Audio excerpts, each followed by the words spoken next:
आणि आता news top 9 मध्ये बघूयात मोठ्या टॉप 9 बातम्या।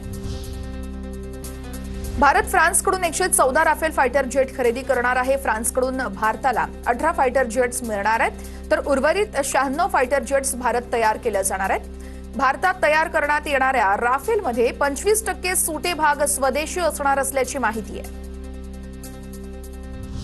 निवडणूक आयोगाकडून 9 राज्य आणि 3 केंद्रशासित प्रदेशांच्या एकत्रित मतदार यादीत 10% कपात करण्यात आली आहे। मतदार यादीतून 5,18,000हून अधिक नावे वगळण्यात आलेली आहेत।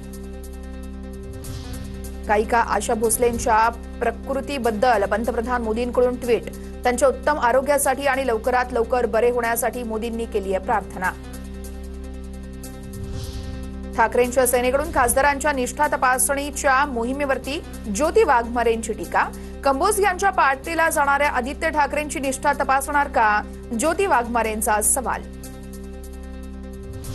निवडणुकांच्या पार्श्वभूमीवरती गोंदियाच्या आमगावात शिवसेनेचा शक्ती प्रदर्शन मेळावा, तर या मेळाव्यामध्ये मोठ्या संख्येने कार्यकर्त्यांचा शिवसेनेमध्ये प्रवेश। मंत्री आशिष जयस्वाल यांच्या अनुपस्थितीमुळे शिवसैनिकांमध्ये चर्चेला उधाण।